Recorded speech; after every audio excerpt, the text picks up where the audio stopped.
All right, November 23rd, 2019, Arkadelphia in Arkansas, a hangar out at Drexel Airport. And we are doing today changing oil filter on the Mercedes 240 V6 high performance engine.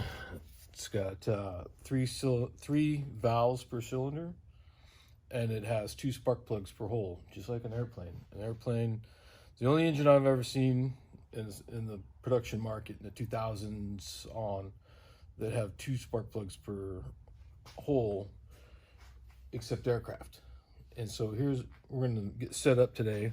I've got all the parts ordered.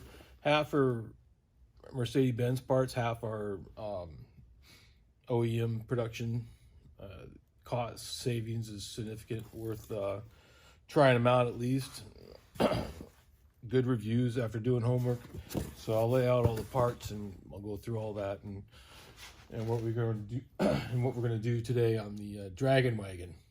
So the Dragon Wagon today is getting its spark plugs changed, its valve cover gaskets removed and replaced with new RTV, and the breather assembly, the intake areas, and then all the vacuum hoses that go around the engine gets over time. This has got 157,000 miles on it, run through many a summers. This is a 2003. So all the rubber hoses have gotten hard and dry rotted and cracked. And I believe I've got vacuum leaks, or a vacuum leak. And got, again, all the parts and pieces of layout for this project. And I'll show you, as an automotive doctor, how to approach this. And just let it run.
All right, so just getting set up shop here. This engine, this little V6, 2.6 liter V6 Mercedes is like, I had the same engine, but in the V8 with a supercharger, a 5.5 liter, 333 cubic inch aluminum block with a supercharger, and an S-Class, S2, or it was an S55 AMG. And it would flat out fly. I mean, literally. Fly is the understatement of this thing. And then, so, the beginning of this little 2.6 is as a complete forge cast, whatever engine block on down. I mean, the engine is built ultra tough. This comes from a family of high performance V8s, so it's not designed to be at its minimum capacity. This thing is designed with a lot of life left in it. If a person took care of the car and and change stuff, the stuff, rubber wears out, motor mounts wear out, fuel filters need to be changed, spark plugs need to be changed, maybe some steering linkages need to be changed, but none of those parts that I just mentioned are more than 30, 40 bucks a piece. And the fuel, you can get the fuel filters for under 10 bucks each, oil filter under 10 bucks. It's,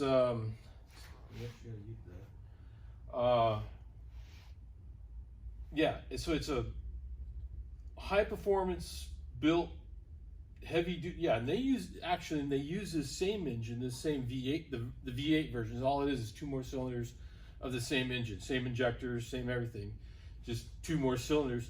They use it in the G50, in the G-Wagon, and the supercharged G-Wagon is this engine. So driving this around, getting groceries in the estate wagon and putting around and doing 60, 65, 70, 80 miles an hour, normal freeway work, this car isn't even working yet. This car is designed to run at 110 and maintain that on the German Autobahn. So this little V6 isn't designed to be the little wimpiest, past, the accountant budget. No, this thing is designed to do 200,000 miles on the Autobahn at 110 miles an hour for its life. And work can drag life out of these a little longer in the United States than they do in Germany, because if you drive decently with the vehicle, it's not even being used. So you can easily get 300 in America if you drive normal, got normal roads, not salted and whatever else, and you maintain it. You can do 300,000 miles with these cars all day long. Now the gas chamber, the shocks on the hood might need to be replaced. 30 bucks, 40 bucks on eBay.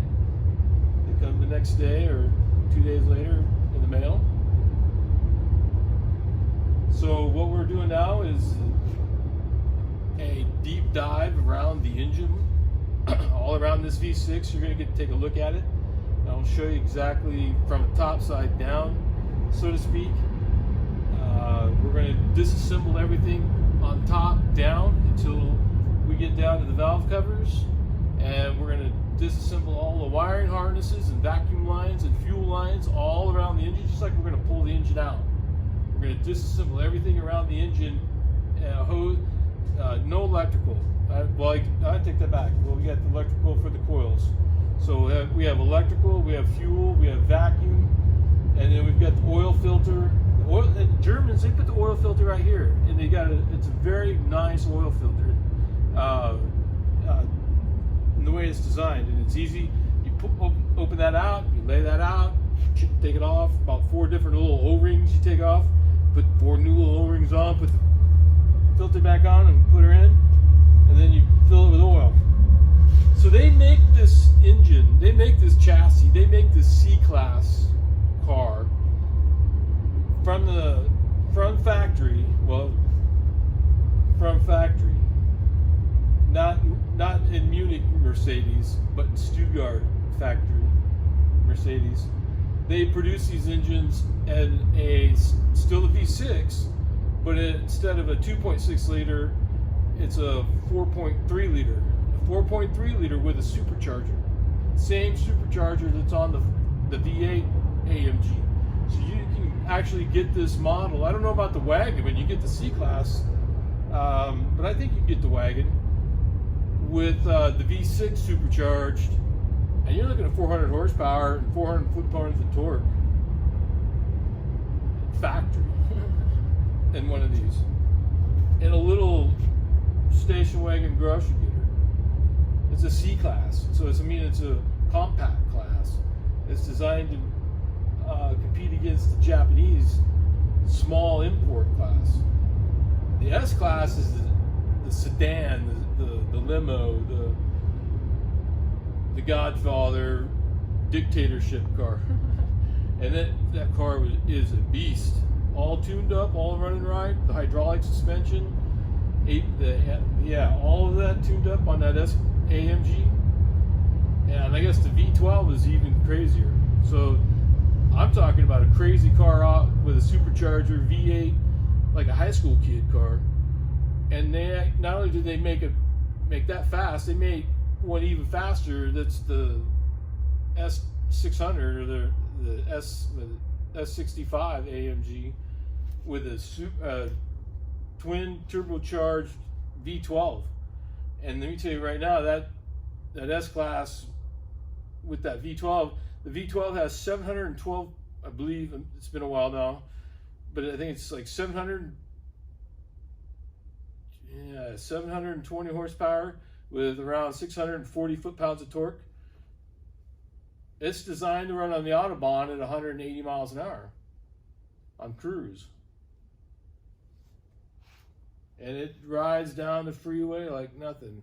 At 110 miles an hour, my supercharged V8 really started to come alive about 112, 114, 100, right around there, to about 118 to about 120.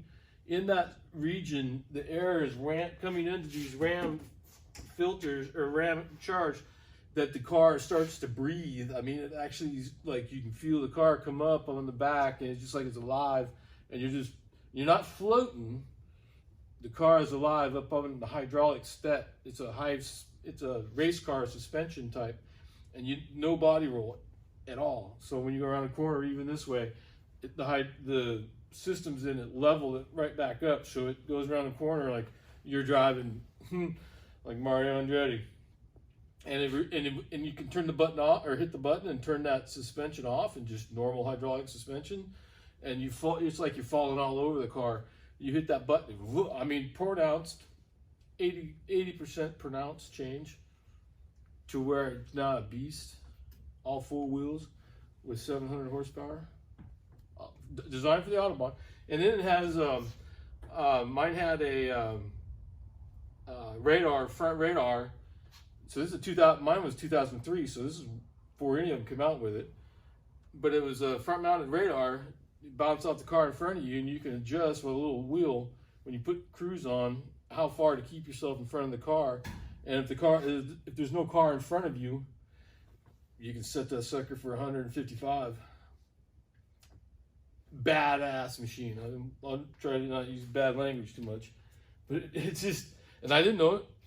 I was just looking through Auto Trader, looking at Mercedes, looking to buy one. I didn't know one from another. I didn't even know they had those options here in America. And when I started to do the research about what model, what's that engine, all of a sudden some of these 500 horsepower engines, 700 horsepower, and they only want $12,000, $15,000 for them. They pay for I'm not going to use this one for example. This one's a pretty good example, but the AMGs, these Autobahn killer machines, my car, they paid over $110,000 new for it in Portland, Oregon, at the Portland Mercedes dealership. Sold that car for over $110,000 in 2003. I paid $14,000 for it, and it had 80,000 miles on it.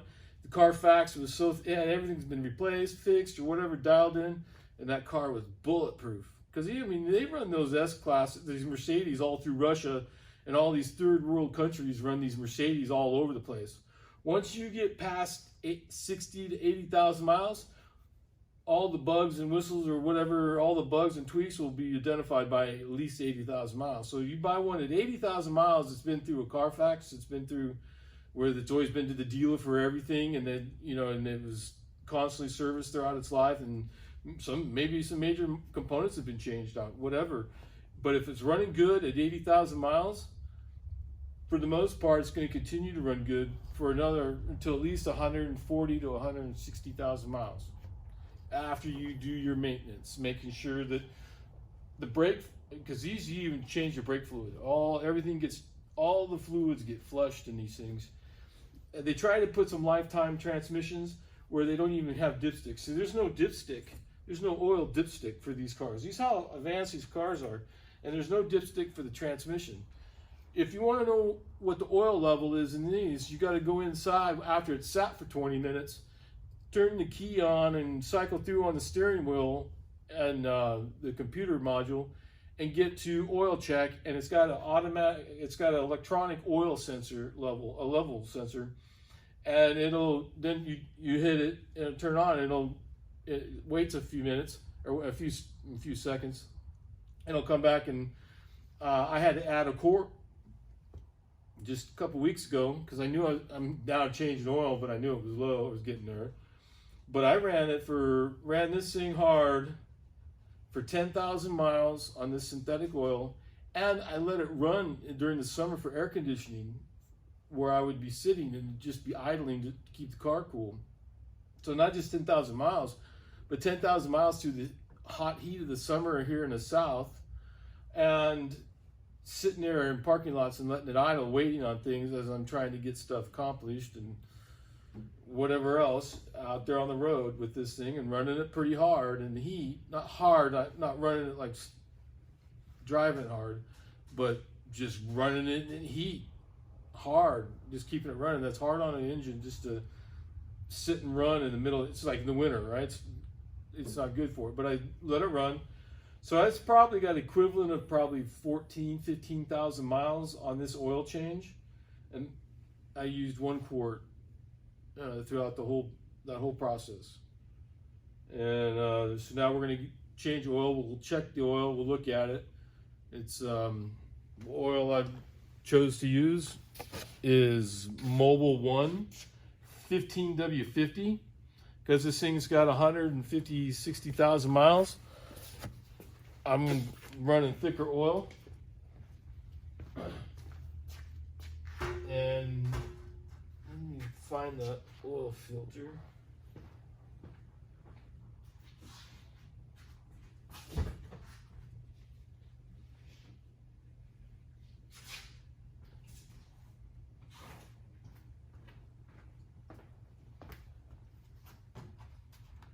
Torque wrench.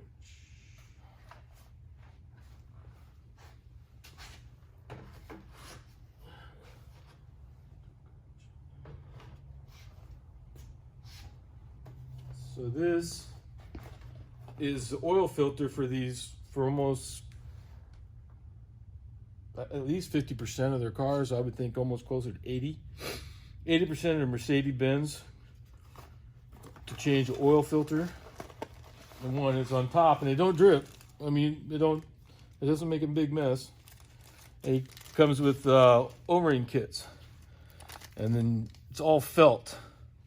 This particular brand, OEM brand, and it's actually better than OEM with this felt. So it's high quality. Ordered for Amazon. I think the whole kit was $12. So I'm getting at. Mercedes parts are actually cheap if you maintain it and you're just taking care of the peripheral. As long as you're in the engine's as long as you've maintained a good engine, and it's a good engine, it's a good transmission, and good drive lines and axles and all that. If all the drivetrain is good, the body is solid. As long as it hasn't been rusted out and Pennsylvania, where this thing's been, New York. But if there's no rust, the body's solid and worth its value just in the design, build of the body, and the safety of these cars. That's what I really like, is because it's designed for this high-speed Autobahn. These things just really respond and drive well, and they're built tough in order to take that abuse. The abuse that they get in America is where they race them around and trying to do donuts or whatever. But since it doesn't get really ran hard like that in Germany, like it does, I mean, it doesn't get ran hard. You just change in simple suspension parts, suspension arm length and stuff. You can change out a whole thing for $300. I mean, all the different linkages, the ball joint ends, and all that stuff. Easy for. I've done the rotors. I've done calipers. Some of the calipers kind of got up there about $90 each for each brake caliper, but $110 for drilled rotors. Stuff that's not that bad. I mean, when you compare to the value of what you're driving and the safety, the design, engineering value, it's worth putting a couple $100. I mean, that's how much is a car payment for a new one of these, or one equivalent. So if you put in 1 or 2 car payments worth of maintenance a year, and you've got a paid off car for 10 months of the year. Anyway, enough ramble. Good thing there's an edit button on that, right? So this is new for me, talking to this camera and working at the same time and seeing where that goes and making YouTube videos or I don't know, whatever. But my goal with all of this is to get to Crockett Air Adventure. And so there's Crockett Leasing. That's where we bought the company, Crockett Leasing, which owns the airplane, and we're going to expand on that theme and premise and expand the whole Crockett program. I'm Tim Moles. I'm out of Salem, Oregon, born and raised there, went in the military a lot of years, blah, blah, blah. So you kind of follow me along, and we'll get to know each other, get to know how this thing whole works. But I don't mind seeing if this camera stuff, putting on YouTube and working with people and getting together and having fun and working, taking how the big earth works and how it goes round and round. Anyway, back to work.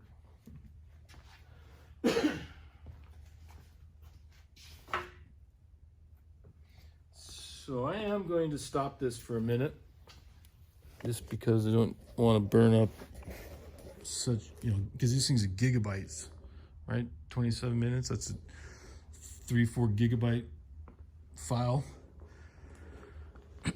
So this is just opened the hood on Saturday with Dad and the Mercedes. And what we're going to do is we're going to tear all this thing down and get down in it. And actually, I will let it run just so I can see how this thing works. You guys come along. So where we're going to go here. So we got the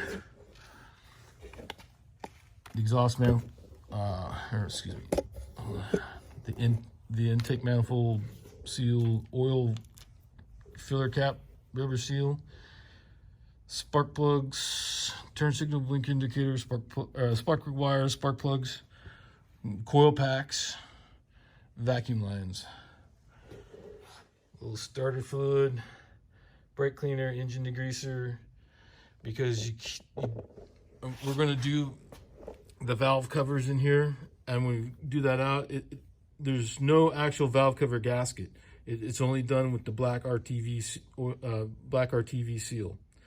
And so we're going to put that on, and so you want to make sure not to use engine degreaser or brake cleaner as your final clean on the valve covers, because it leaves an oil residue, and it'll cause you'll be right back having to change and doing it again. So last pass is with starter fluid. At least recommended is a good flush of acetone.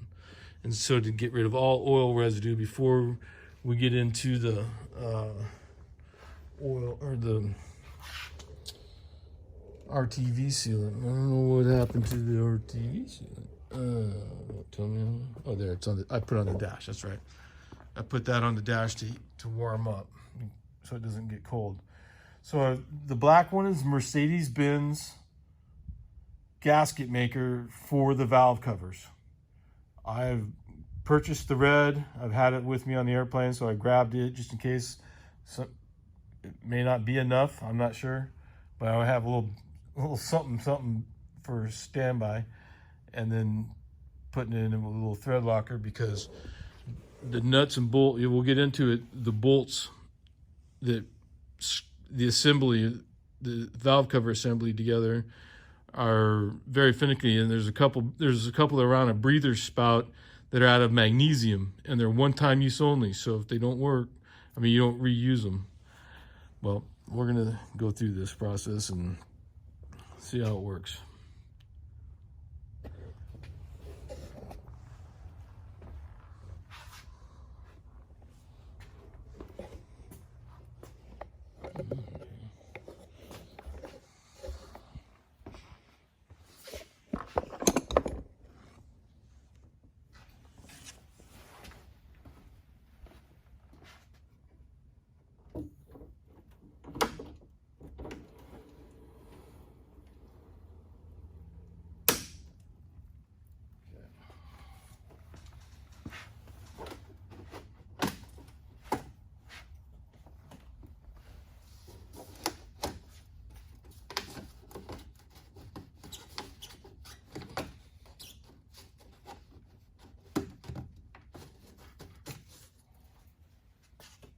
Yeah, before we get too crazy.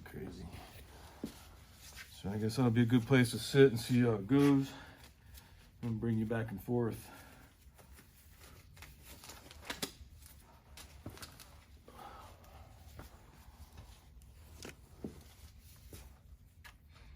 Yeah, so the supercharger model sits right here, right on top of the engine.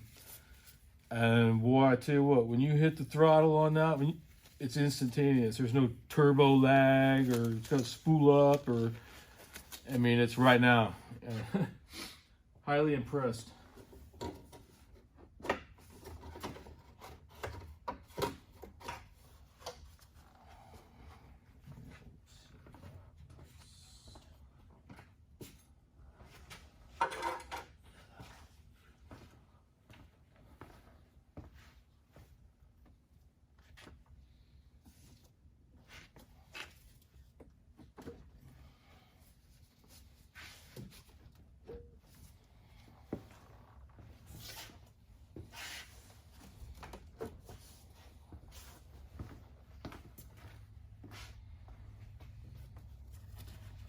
And we'll check the air filters too before we put it back together. The air filters are inside in here. You just take the screws, unscrew it, open it out. But I just changed them. They're brand new, last oil change, and they still look good. So, but before it goes back together, we'll shake out all the bugs out of it.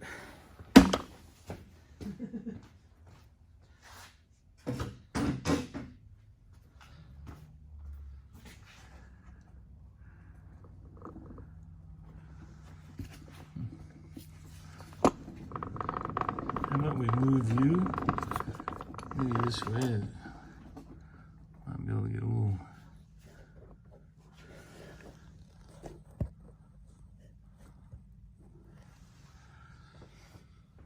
So I'd play some music, but I'm gonna be a copyright strike, right?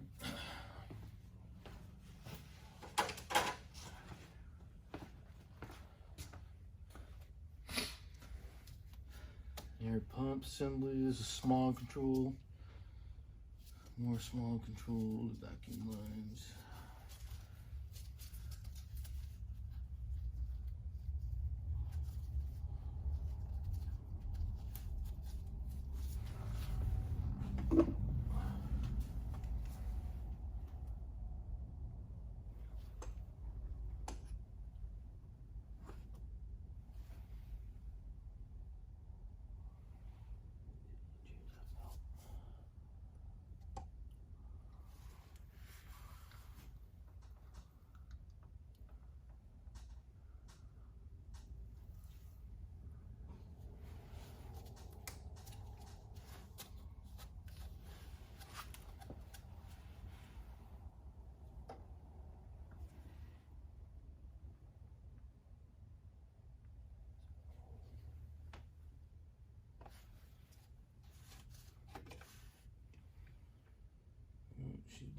power steering fluid.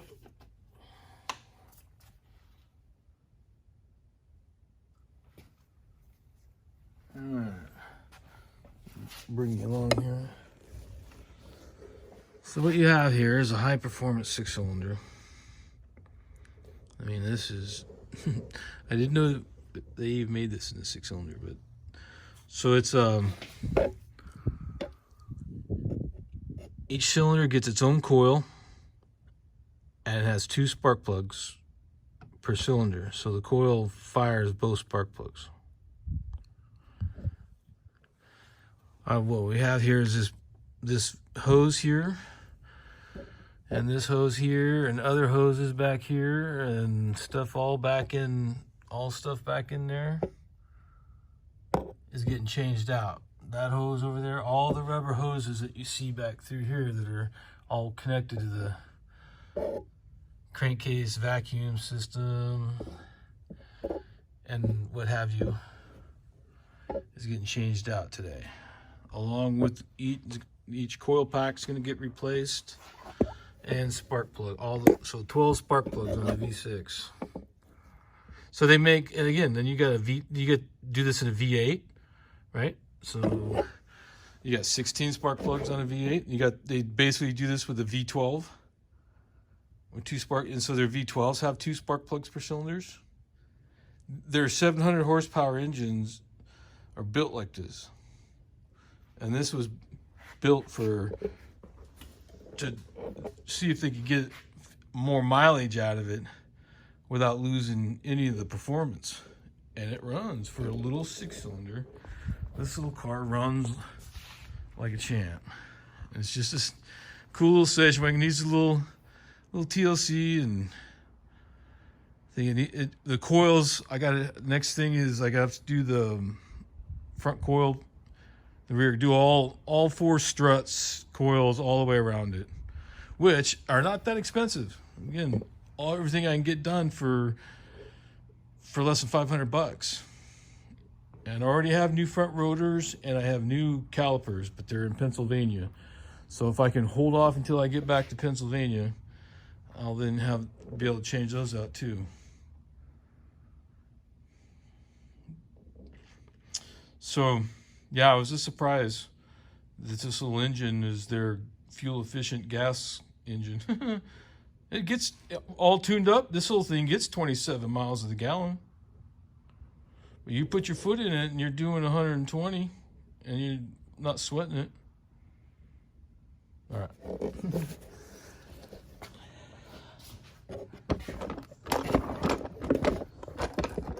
Put you in an apprenticeship program.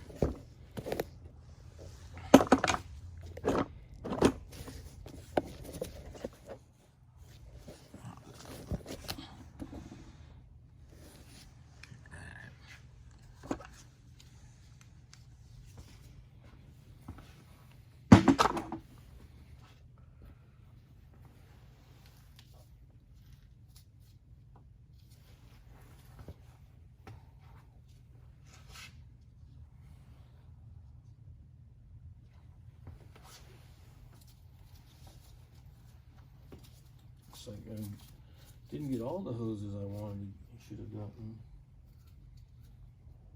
How should we go on?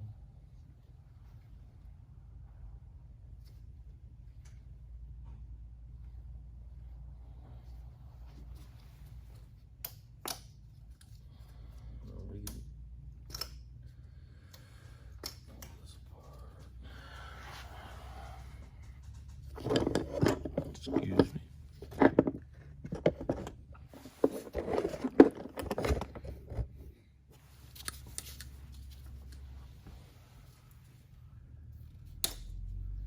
Yeah, yeah. Even zip ties are brittle.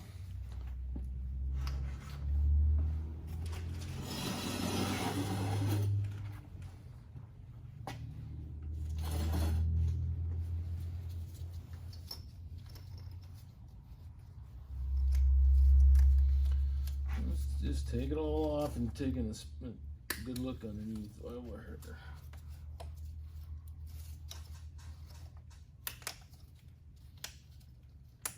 So I'm taking a little bit more apart than we have to, but I want to, since we're here, I'm going to give it an inspection.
Injectors look good. Wiring harnesses look good.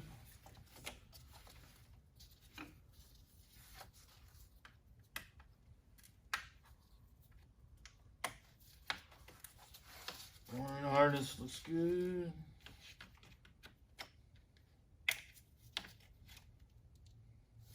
See, even brittle. So this is a known quantity. When it gets hot and it's old, well, things get brittle, just like I do. Just like everybody.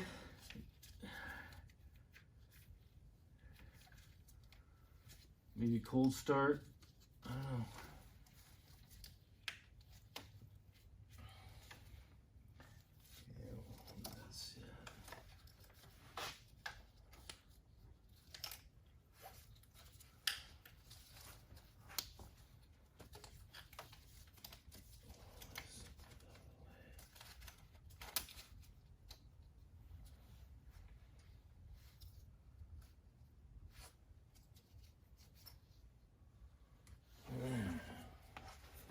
So I also ordered a toolkit for this. I did carry it with me from back in Pennsylvania.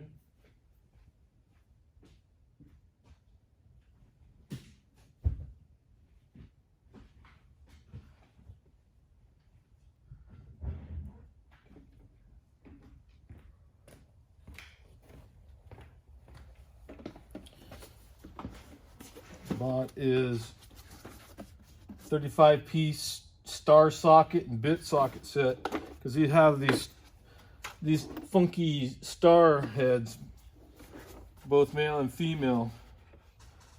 So I ordered a whole kit.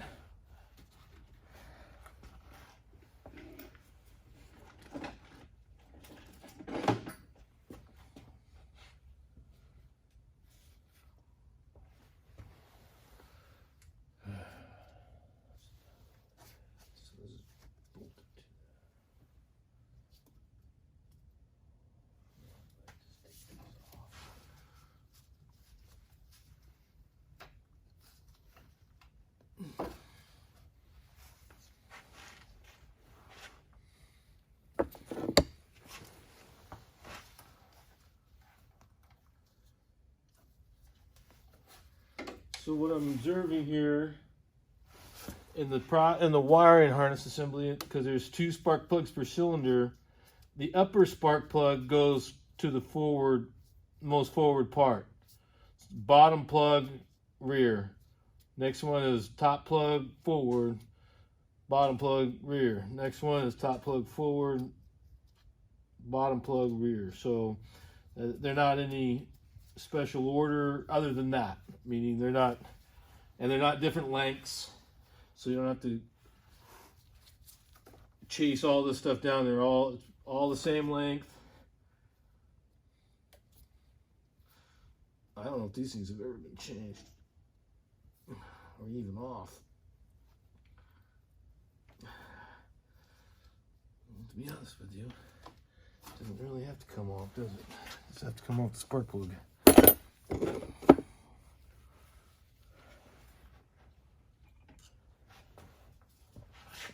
See, this is what I'm saying. It's medical work. It's like being in surgery, and all the same tools doing.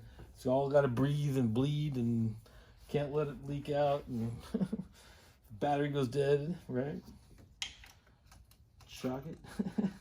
Shock the piss out of it. Right? It's got shock. I mean, it's got. If I grabbed a hold of that thing while this thing's running, you know how much juice is running through that coil? Light me up.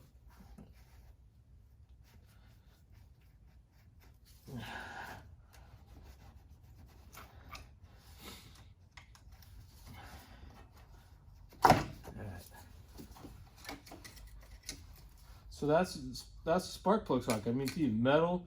This isn't. Wow, good thing we're doing this.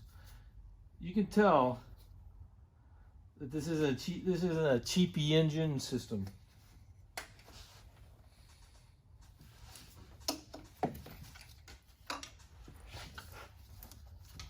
So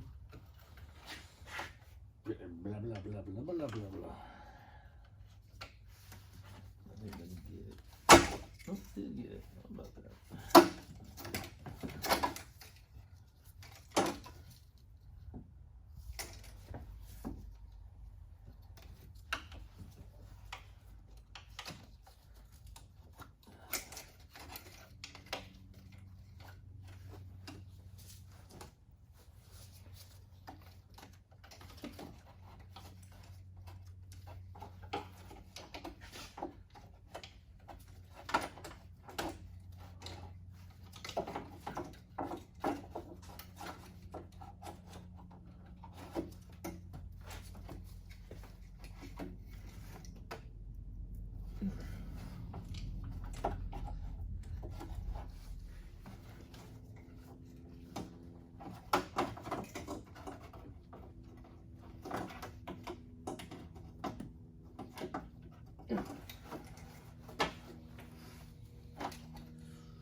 All right, so those pull off.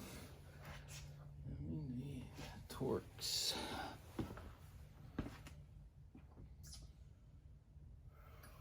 Torx 30.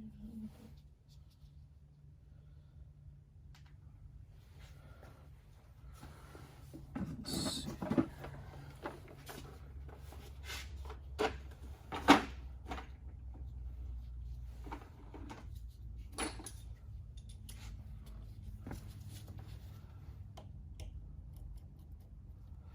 Okay, bring it in.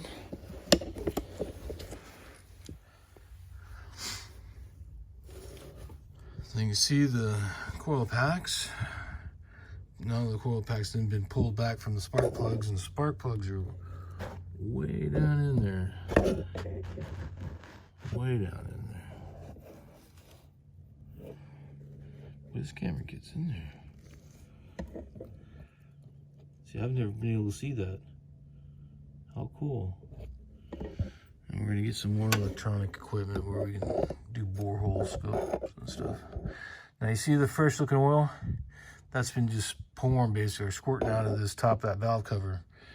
And you can see now, if you look, there's this here, this breather assembly is on top of this valve cover, and these valve covers are magnesium, not aluminum. And these are a couple of these little screws here you can't reuse. So I bought new ones. Hopefully they'll work.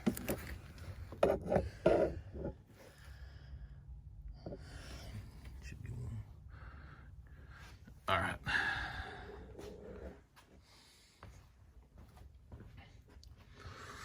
So the fuel rail. That's the fuel coming from the fuel tank, fuel pump.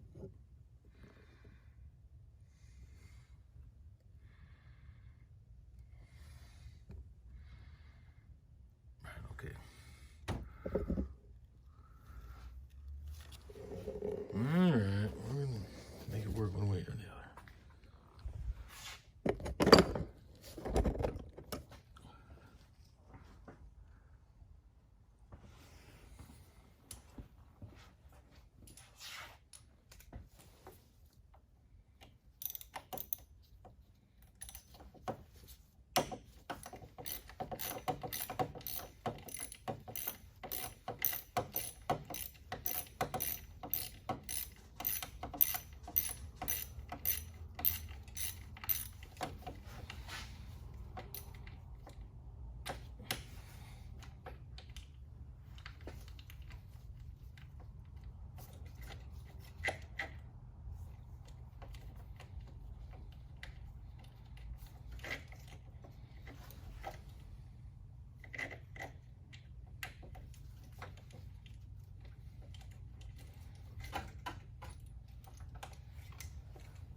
So these, no telling, could probably be original. My guess would be they're original, yeah.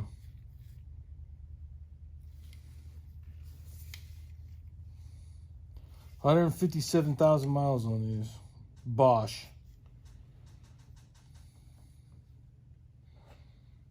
Genuine, but it's a genuine Mercedes parts there. There's the, yeah, so it's made by Bosch, but then it's all stamped with the Mercedes parts number system. It serves some time. On the ground.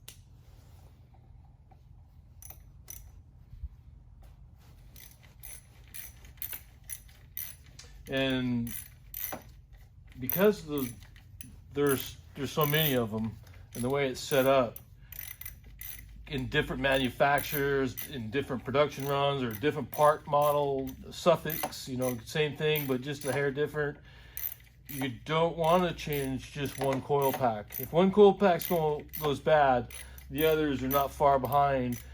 And if you put a different coil pack in it, just one, it has different frequencies and it's just not quite tuned into the rest. It can really drive the other ones bad. So you don't want to just change. If you change one, you want to change them all, so they're all matching.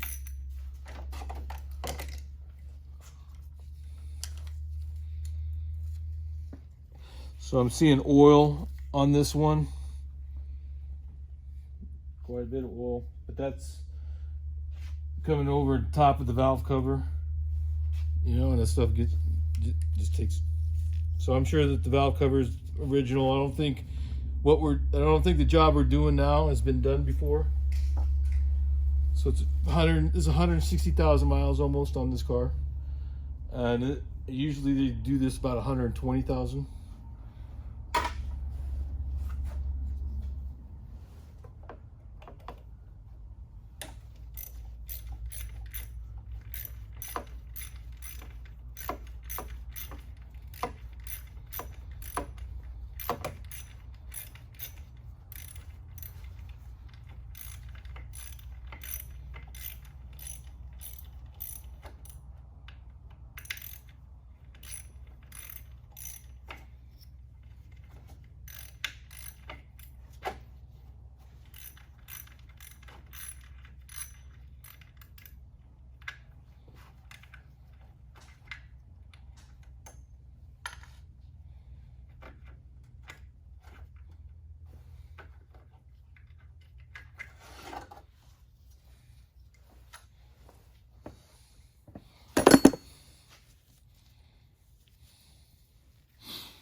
All right, that's one side of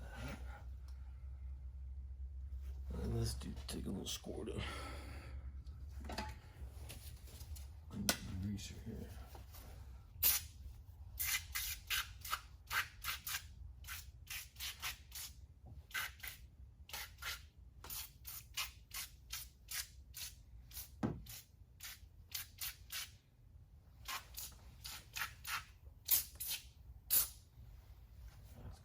Let that sink in.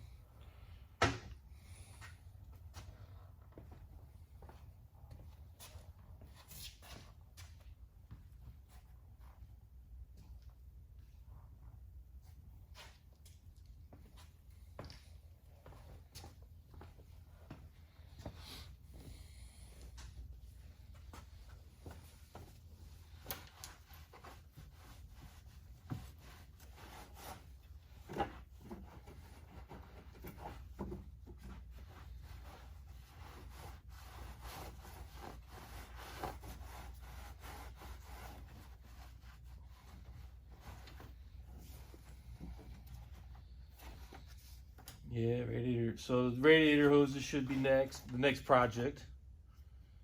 Yeah.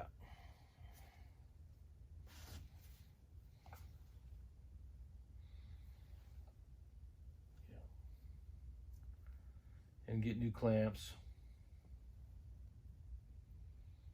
They're rusted. And they lose their strength.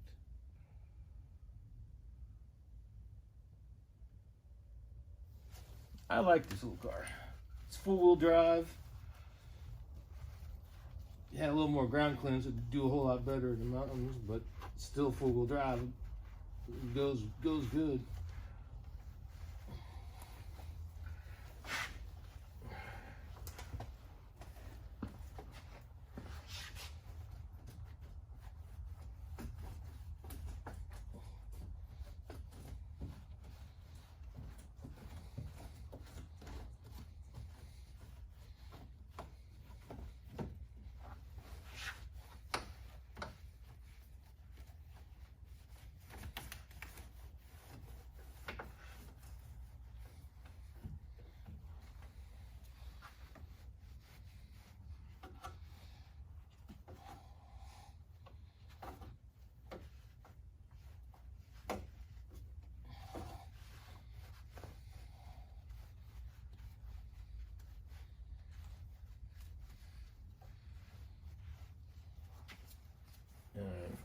Good for a second. All right. So what happens is because there isn't a gasket, it is a form of gasket off RTV sealant. This one deck gets that way, and so does the valve cover deck get that way. So this is a double layer system. Well, both of these will begin to leak and leak raw, and just right through the coil packs, underneath the coil, going around, down into the spark plug holes, and down onto the exhaust manifold. All that stain, that's the oil that was dripping, coming up from this side and coming up and over and down into the ignition system and onto the exhaust system. And it just got to a point that you come to a stop sign, you could smell burnt oil. Well, there's where the burnt oil is. Just because it really does. This does have a piss poor valve cover sealing engine. The engineering aspect of this valve cover system was piss poor. Just because the Germans do pretty good engineering, don't make them do great engineering. They could have designed that whole valve cover gasket assembly a whole lot better. There's quite a few YouTube videos of this project, actually. I was fortunate enough to learn from them as well and watch what they've done. So I'm enjoying doing one in return. If it helps somebody else out along the way, that's what it's all about. But it's just overall a well-engineered, designed, safe automobile. And this is the frame where it bolts up into the front crumple zone. So that's the next project, are these rubber hoses down there. and all through here. And then changing out the serpentine belt. Probably should change out the tensioner while I'm at it. Should change a harmonic balancer. That 150,000 miles, the rubber, this is a harmonic balancer, and there's a piece of rubber inside here, and it's two pieces, and it helps with the vibration. Well, after a while, that rubber piece in there wears out, bushing kind of thing, rubber bushing, and that's actually a wear component. So just like everything else getting wear out, that'll get wear out. You just take the nut out and pull it out and put a new one in.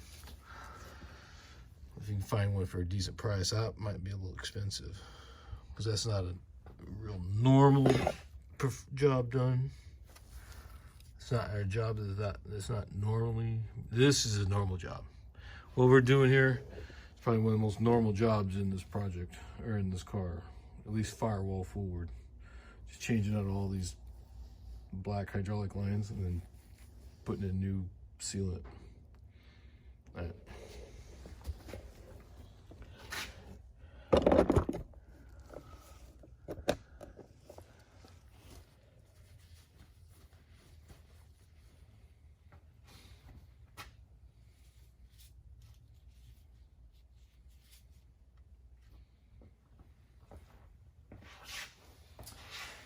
So I think what I want to do is one side at a time, not get too tore down.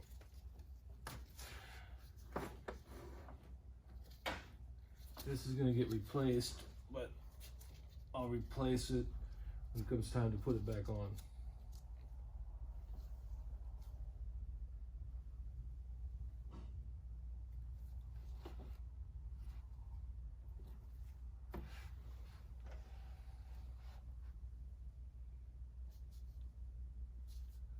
Alright, so now I'm getting ready to pop it.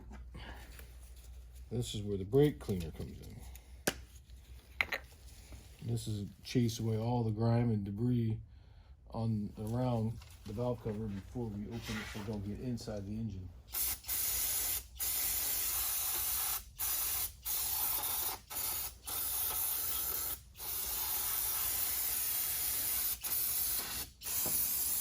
Again, you just don't want to use this as your final product before you put the RTV sealant in, or it won't work. Not for long, anyway.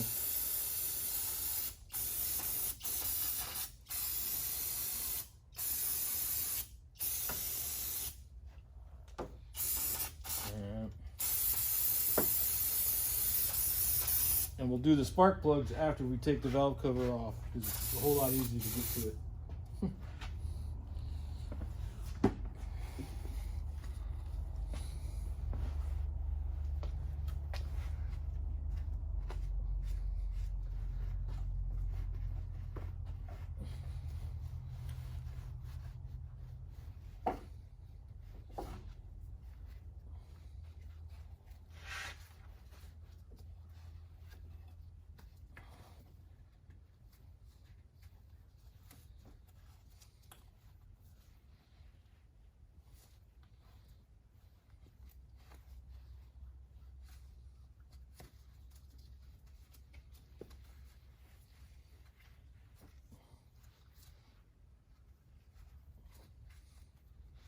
This little guy here, the Schrader valve, this is for your fuel rail pressure. This is where it gets charged up for the injector lens.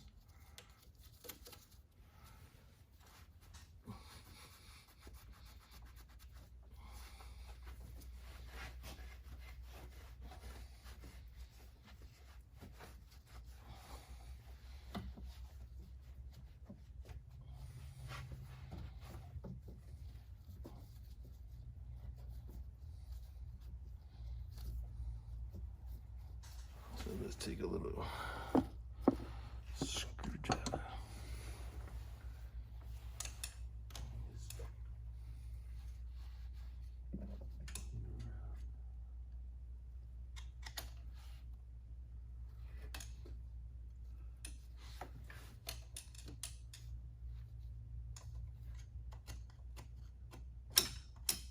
Trick on these projects is all on the front end. Attention to detail.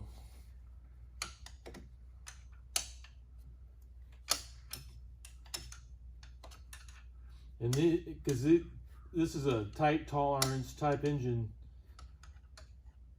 I don't know if it's an interface engine or not. I don't know about that, but the tolerances that are in there, clearances and what have you, a little bit of debris can plug up one of these little holes, a little oil gallery or somewhere in one of their little components. Hydraulic lifters smaller than my finger, so they got small stuff in some areas that, boy, a little bit of dirt would just mess it up.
He's been on here a while. Corrosion.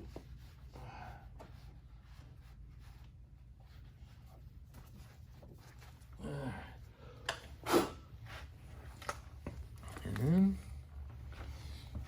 final rinse. Starter fluid. Starter fluid doesn't leave the residue behind.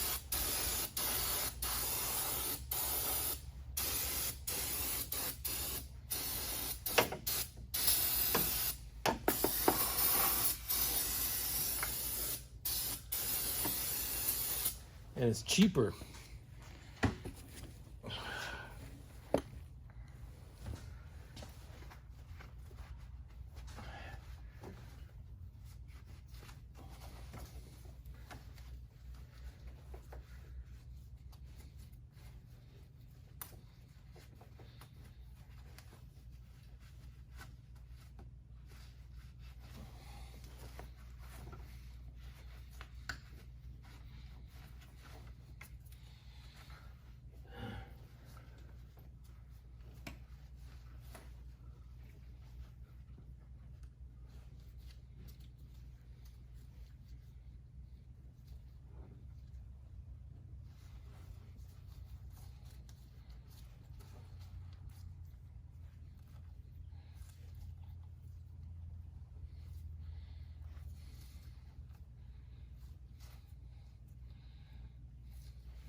All right.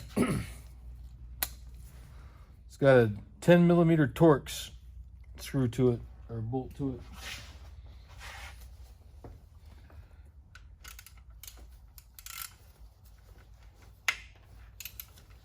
And it's very, gotta be very careful on the torquing these.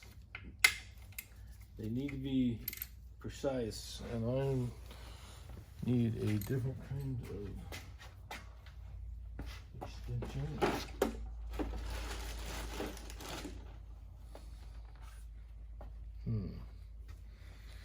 I don't believe I have half-inch. Yeah.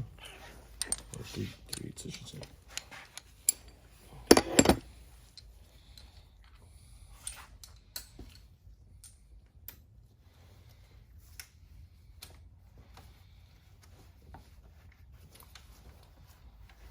Yeah, some of these are loose.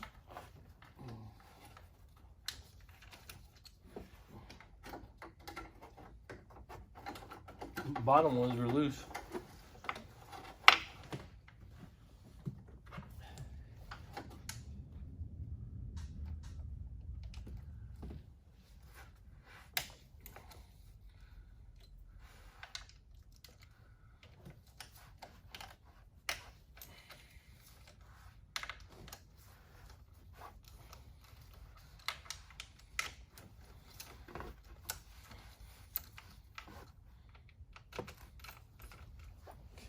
Take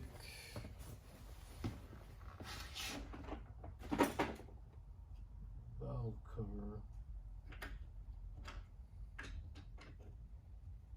That must be yeah, that's a 30. Where did I set that? That's overdrive.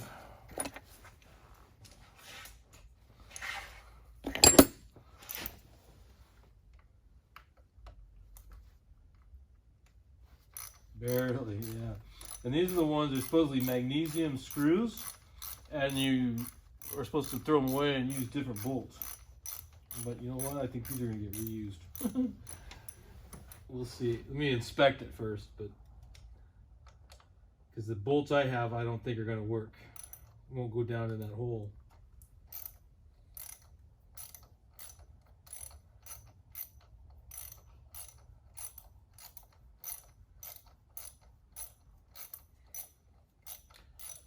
Should change cam sensor too. Cam sensor, crank sensor, you can get it for 20, 30 bucks. You can find them, you know, I mean, they're not, sometimes they're genuine Mercedes parts. Not always, but sometimes.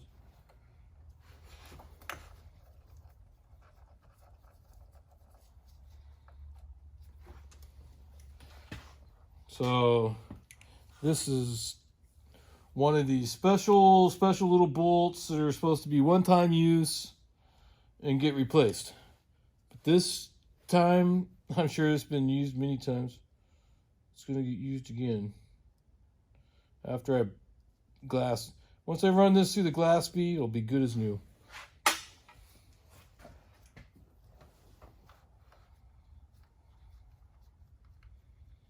Glass bead will clean all this stuff up like you won't believe.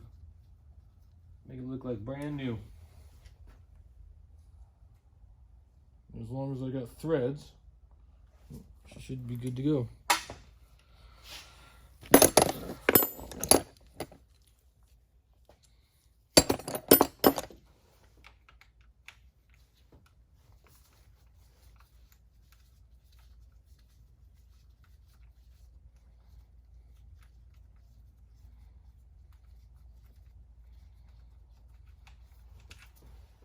Yeah, these are all reusable. I hope so. They're expensive. Again, this thing needs to be all glass beaded up. It'll be good as new.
And supposed to leave a couple left in the valve cover, so the valve cover is held down and then use that to separate the breather.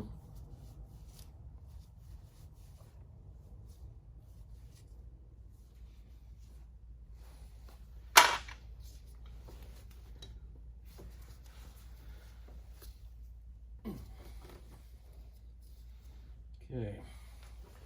Be careful, be gentle, and all that good stuff.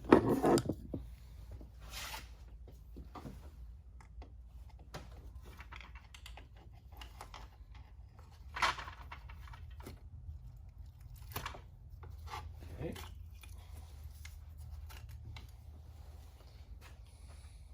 So this stuff here, this is the inside of this little breather cap, and you can see how nasty is inside that. Boy, it's even gritty. But the valve cover gasket that they made is broken, missing. Yeah, it's just all it's all brittle and busted in sections and chunks. And just adding more in doesn't necessarily help either. So it's that putting too much back on can cause a problem. So there's a perfect world, but this has never been off. This is a factory original. So it's see how it's blown out? That's blown out. I mean, it's been leaking up and underneath that silicone sealer and leaking out through underneath here. That's how clean it is. Yeah, so this has been, and this is one out of many of this top side. So once this gets all squared away and cleaned up, she should be running pretty nice. Fine, thank you. All right, so let's set that down below and finish.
All right, so I just kind of went outside and took a look. Doesn't look too bad. This was the bad part, really. This stuff in here was just busted. It's busted and chunked out all along the way. So we are gonna stop and take a break for now.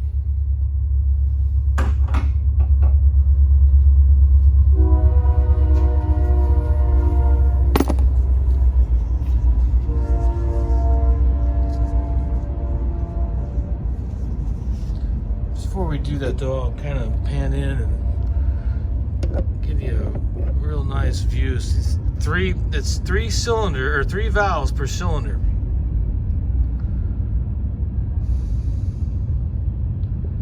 And this thing runs good. I am impressed for a 2.6 liter V6.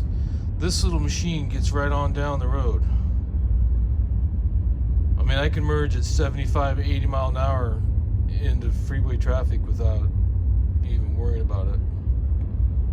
I'm having a hard time now because there's a vacuum leak and it's throwing the shifting off. We'll get to that. All right, break time.